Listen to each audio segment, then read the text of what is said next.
أغادر اليوم وأنا مرتاح الضمير.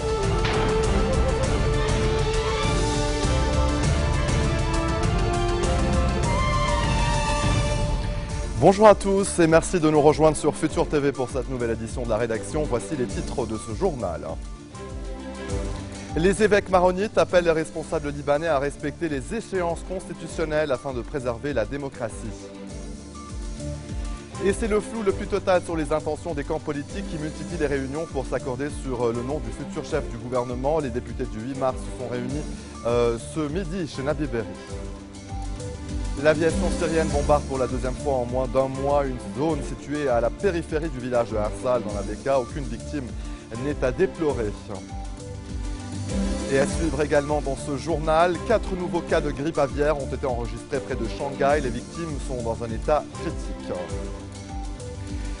Réunion mensuelle des évêques maronites, c'était ce midi à Pkarki, le siège du patriarcat maronite sous la présidence du cardinal Bchararahi. Dans un communiqué, les prélats appellent les responsables libanais à respecter les échéances constitutionnelles afin de préserver la démocratie. Ils considèrent qu'une nouvelle loi électorale en vue des législatives est une cause contraignante qui ne peut être prise à la légère. Les évêques estiment aussi que la classe politique sape le pacte national en traitant avec légèreté la question de la représentation électorale des communautés. L'Église maronite appelle les partis politiques à adopter une loi juste et convenable pour tous les Libanais, une alternative à la loi 1960. J-2 avant le début des consultations parlementaires au palais présidentiel en vue de la nomination d'un nouveau Premier ministre. Et c'est le flou le plus total sur les intentions des camps politiques qui multiplient les réunions pour s'accorder sur le nom du futur chef du gouvernement. Ce midi, les députés du 8 mars ont tenu une réunion à la résidence du chef du Parlement, Nabi Berri.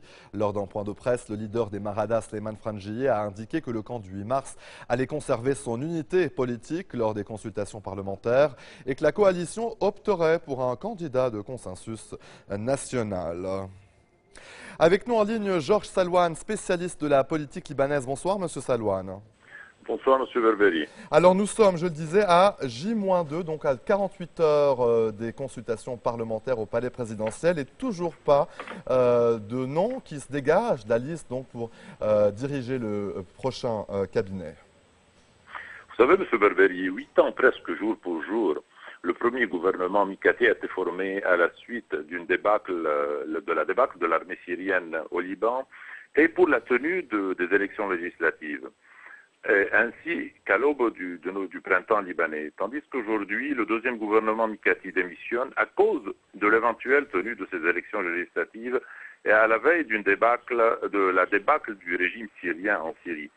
Donc c'est pourquoi, à mon avis, en ce moment crucial, le Liban a besoin d'un Premier ministre, d'un gouvernement qui ne se perd pas dans les dédales de la petite politique politicienne, à mon avis.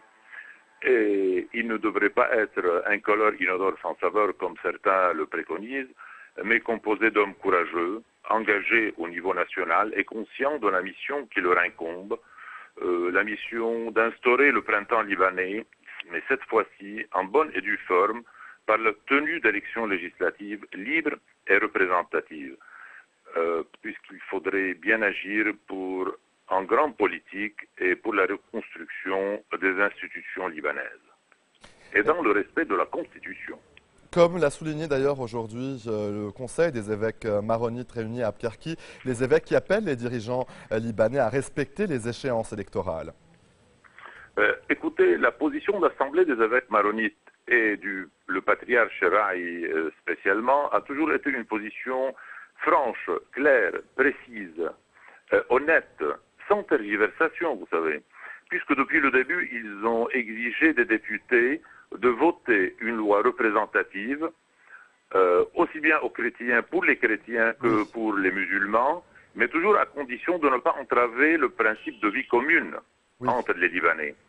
Et le patriarche Sharaï a toujours déclaré que les évêques ne prendront pas la place des parlementaires chrétiens et que quelqu'un ne jouera pas le rôle de l'Assemblée nationale. Il avait été très très clair dans la lettre qu'il avait adressée à la veille des fêtes de Pâques.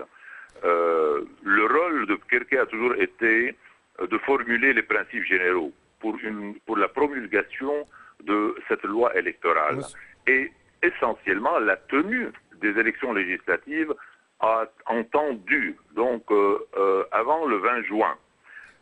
Donc, à mon avis, il est temps pour les parlementaires en général, chrétiens et musulmans, de se, comment dirais-je, de se montrer majeurs et de respecter l'intelligence de leurs concitoyens en trouvant éventuellement une nouvelle loi électorale représentative juste, la promulguer le plus tôt possible et la tenue d'élections législatives au Liban. Georges Salouane, spécialiste de la politique libanaise, merci pour votre éclairage. L'aviation syrienne a mené ce mercredi un raid à la périphérie du village de Arsal dans la Beka. La région frontalière a été visée par 2 roquettes. Aucune victime n'est à déplorer. L'attaque n'a laissé que des dégâts matériels. La région a été bombardée pour la première fois le 18 mars dernier.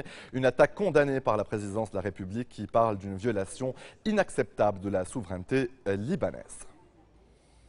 De violents combats entre rebelles et armées syriennes secouent 2 quartiers périphériques du nord-est et de l'est de Damas, la capitale. Il y aurait une dizaine de morts et plusieurs blessés. L'armée repousse depuis plusieurs semaines à coups de bombardement les attaques des insurgés qui tentent de pénétrer au cœur de la capitale. La France n'a pas arrêté sa position sur la levée ou non de l'embargo sur les armes vers la Syrie. Paris devrait donner une réponse fin mai. C'est ce qu'a déclaré ce matin Laurent Fabius, le ministre français des Affaires étrangères, sur les ondes de BFM TV. Le pire serait de ne rien faire. Ce n'est pas moi qui l'ai dit, c'est François Hollande. Laurent Fabius. Oui, parce que la situation actuelle est terrible. Près de 100 000 morts, des millions de personnes déplacées, réfugiées. Mais si les choses continuent comme aujourd'hui, si je peux dire, à ce moment-là, la Syrie va exploser. Et vous aurez le risque d'avoir d'un côté une espèce d'arc irano-syrien, Iran, Syrie, Liban à travers le Hezbollah, et de l'autre côté, ce ne seront pas les gens raisonnables de l'opposition qui vont l'emporter, ce sont les extrémistes sunnites, c'est-à-dire AQMI, c'est-à-dire Al-Qaïda. Les djihadistes. Les djihadistes. Donc vous risquez, si les choses continuent comme aujourd'hui, d'avoir encore plus de morts et d'avoir un affrontement entre les extrémistes des deux bords. Les sunnites financés par les pays du Golfe, hein, Laurent Fabius. Financés de manière diverse. Donc, oui, par les pays du Golfe. Donc, des deux côtés, les extrémistes. Avec des conséquences sur le Liban, sur la Jordanie, sur Israël et sur l'ensemble de la région. Donc si on veut éviter cela, il faut arriver à trouver une solution de transition politique entre d'un côté les gens raisonnables de l'opposition et puis certains éléments sans doute du régime, pas Bachar. Le pire serait de ne rien faire, disait François Hollande il y a quelques semaines, mais il disait jeudi dernier, nous ne livrerons pas d'armes tant que nous n'aurons pas la certitude que l'opposition ne contrôle pas totalement la situation. Mais ça me paraît raisonnable. On ne fait rien tant qu'on ne sait pas où vont aller ces armes, c'est ce que j'ai compris. Livrer les armes, si les armes doivent aller ou bien aux extrémistes de l'opposition, ou bien au régime. Et il faut quand même être cohérent. Donc il faut bouger la situation politique. C'est pour ça qu'on discute, bien sûr, avec les Arabes, mais on discute aussi, je le précise, avec les Américains, avec les Russes. On continue de discuter, parce que les Russes sont très importants dans cette affaire. Nous avons, la semaine prochaine à Londres, une réunion où nous avons demandé que soit présent à la fois Al-Khatib, qui est le chef raisonnable de l'opposition, Ito, qui est le nouveau Premier ministre, et Idriss, qui est le général qui commande l'armée de libération syrienne. Et nous allons en face de nous, quand je dis nous, ce sont les Anglais, les Américains et nous, avoir nos interlocuteurs pour nous faire vraiment une idée sur est-ce qu'on peut avoir confiance, est-ce qu'on peut trouver une solution politique. Oui, mais l'agonie prolongée du peuple syrien ne favorise-t-elle pas la surenchère djihadiste? Bien sûr. Bien sûr, c'est pour ça qu'il faut... Plus on tarde, plus les djihadistes s'installent. Bien sûr, c'est pour ça qu'il faut... Vous cherchez quoi? Des preuves de l'utilisation des armes chimiques par le gouvernement syrien? Oui. Nous avons demandé au secrétaire général des Nations Unies une enquête là-dessus, car il y a des témoignages, il faut chercher à les vérifier, qu'il y aurait eu utilisation des armes chimiques par Bachar. S'il y a utilisation des armes chimiques, ça change tout.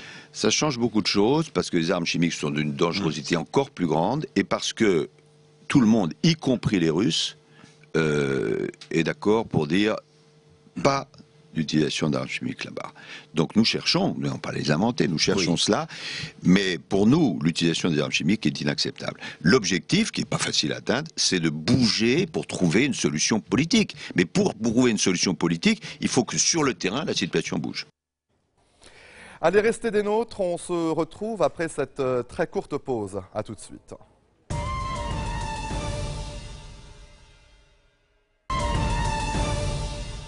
Retour sur le plateau de l'info et en bref, dans le reste de l'actualité, l'armée de l'air israélienne a effectué 3 frappes sur la bande de Gaza, les premières depuis la trêve conclue fin novembre avec le Hamas au pouvoir dans l'enclave palestinienne. Ces raids aériens qui ont visé des champs déserts en guise d'avertissement n'ont pas fait de blessés. Ces frappes surviennent après 2 tirs de roquettes depuis Gaza contre le sud d'Israël, revendiqués par une coalition de groupes salafistes. 4 habitants de la province du Jiangsu, près de Shanghai, sont dans un état critique après avoir contracté le virus H7N9, une nouvelle souche de la grippe aviaire qui avait déjà fait 2 morts en mars à Shanghai. Les autorités ont renforcé le niveau d'alerte sanitaire dans la région et diffusé des messages de précaution. Le président français s'est exprimé ce mercredi sur le scandale politique lié à l'affaire Cahuzac. François Hollande parle de faute impardonnable. Il a trompé les plus hautes autorités du pays et tous les Français. Ce sont les mots du chef de l'État dans une brève allocution. François Hollande a également assuré que l'ancien ministre du Budget n'avait bénéficié d'aucune protection. Jérôme Cahuzac est inculpé pour blanchiment de fraude fiscale dans un compte non déclaré en Suisse. Allez, pour la 2e année consécutive, la mission Jeanne d'Arc de la Marine nationale française fait escale à Beyrouth avec à son bord 133 officiers élèves de l'école navale. Et l'occasion de mener l'exercice Cèdre Bleu avec l'armée libanaise, signe de l'attachement de la France à la coopération de défense avec le Liban. Reportage signé Nouraël. 2 bâtiments militaires, le porte-hélicoptère Tonnerre et son bouclier le Georges Lake, frégate anti-sous-marine. Ensemble, ils composent le groupe amphibie de la mission Jeanne d'Arc. À bord, 133 élèves de l'école navale, dont 18 étrangers. Leur objectif, passer 5 mois en mer en immersion totale pour devenir officier de la Marine nationale de demain. Parmi eux, Emmanuel, qui achève sa 3e année à l'école navale. C'est l'accomplissement de 3 ans d'école, donc c'est vraiment la découverte pratique de la fonction d'officier. Et donc, puis c'est le déploiement opérationnel, donc c'est l'intérêt de cette mission. Une mission de longue durée, c'est une première pour Emmanuel. C'est la première fois qu'on part, pour ma part, que je pars si longtemps, mais je suis préparée et puis nous réussissons à garder contact tout de même avec nos familles. Et puis, non, ça se passe bien, c'est vraiment, comme je vous dis, un accomplissement, un aboutissement au bout de cette formation. Pour Raphaël, qui veut devenir commando, la marine était un choix évident. J'aime beaucoup la faire parce que j'ai besoin d'un peu d'action, parce que il y a pas mal de facettes qui me correspondaient pas mal. J'ai besoin d'aventure. Parce que nous on est vraiment intégrés dans ce que j'aime, c'est qu'on est intégré dans toutes les facettes opérationnelles du bâtiment. Donc lui il va faire beaucoup d'amphibies, donc pas mal d'interalliés, pas mal d'interarmées. Il y a pas mal de personnes de l'armée de terre à bord. On fait pas mal de diplomatie navale, on va faire de l'opérationnel, par exemple avec la mission Atalante, la mission anti-piraterie. Là on était dans l'active Nebula. Et toutes ces facettes là du coup nous on va les côtoyer pendant ces 6 mois et c'est ça qui est très intéressant avec ce type de bâtiment comme le Tonnerre. Une mise en condition opérationnelle assurée par les cadres inspecteurs. Leur rôle est de compléter la formation pratique des officiers élèves à bord. On a des élèves qui sortent de 2 ans et demi de formation à l'école navale où ils ont reçu tout un volet scientifique, donc d'ingénieurs purs. Et ce qu'on leur apprend maintenant qui sont sur ce déploiement, donc en mission sur le Tonnerre, c'est l'aspect pratique de leur futur métier de chef de service et d'ingénieur de quart machine. Donc ce qu'on leur montre, c'est vraiment le volet pratique et la concrétisation de tout ce qu'ils auront pu apprendre en théorie à l'école navale précédemment. Tout au long de leur embarquement, les officiers élèves vont être placés dans des situations réelles pour une véritable intégration aux côtés des 180 membres d'équipage du Tonnerre et des 200 militaires de l'armée de terre. Chaque fois que nous faisons un entraînement interarmé, eh bien, nous pratiquons des savoir-faire élémentaires ou supérieurs et du coup, c'est un des objectifs de cette mission, c'est de se préparer parce qu'à n'importe quel moment, effectivement, le président de la République et le chef des armées peut nous ordonner une mission. Comme tout bateau qui part en mer, on sait quand on part, on ne sait pas quand on rentre. On connaît en gros la mission, mais elle peut changer du tout au tout. La mission Jeanne d'Arc, c'est partir loin, longtemps et en équipage, avec pour la 2e année consécutive une escale à Beyrouth, signe de l'attachement de la France à la coopération en matière de défense avec le Liban. On se trouve à l'intérieur du radier du BPC Tonnerre, prêt à embarquer sur ces chalands qui se trouvent juste derrière moi, qui vont transporter les troupes et les véhicules vers la plage de Mahamelten pour un exercice amphibie avec les forces armées libanaises. Nom de code, Cèdre Bleu. Objectif, neutraliser un groupe de terroristes qui s'est évadé de la prison de Roumieh. À peine débarqués, ces légionnaires du 2e régiment étranger d'infanterie sécurisent la plage pour permettre la projection des véhicules blindés. Simultanément, le raid des commandos marines libanais est déclenché. Quelques minutes plus tard, des troupes supplémentaires sont déployées, appuyées par les hélicoptères d'attaque. Pour cette 2e édition de l'exercice Cèdre Bleu, des moyens maritimes, aériens et terrestres sont mis en œuvre pour une véritable coopération interarmée et interalliée des forces libanaises et françaises. C'est un exercice qui s'inscrit dans le cadre de la coopération bilatérale entre les deux pays et dont le but est de développer et d'échanger les connaissances. Mission accomplie pour les forces, les objectifs adverses ont été saisis et neutralisés. Si le scénario est fictif, ce type de menace est lui bien réel. C'était une démonstration, donc forcément c'était préparé. C'est sûr qu'une menace asymétrique, c'est exactement le type de menace qu'on rencontre maintenant. Et du coup, ça a donné un côté intéressant à cette démonstration puisque ça nous permet de travailler dans tous les cas sur une menace qu'on a l'habitude de rencontrer. Dès la fin des manœuvres, le groupe Jeanne d'Arc reprend le large pour la suite de sa mission. Direction le golfe arabo-persique, l'océan Indien et la mer de Chine, avant un retour en France prévu en juillet. Et c'est ainsi que se referme cette édition. Tout de suite, le rappel des titres qui ont marqué l'actualité de cette journée. Les évêques maronites appellent les responsables libanais à respecter les échéances constitutionnelles afin de préserver la démocratie. Et c'est le flou le plus total sur les intentions des camps politiques qui multiplient les réunions pour s'accorder sur le nom du futur chef du gouvernement. Les députés du 8 mars se sont réunis chez Nabi Berri. L'aviation syrienne bombarde pour la 2e fois en moins d'1 mois une zone située à la périphérie du village de Arsal dans la Beka. Aucune victime n'est à déplorer. Et 4 nouveaux cas de grippe aviaire ont été enregistrés près de Shanghai. Les victimes sont dans un état critique. Merci de votre attention. Retrouvez-nous tous les jours à 16h40 heure de Beyrouth. Vous pouvez également nous suivre en ligne au www.futurtvnetwork.com. Excellente suite de programmes sur notre antenne et à très bientôt.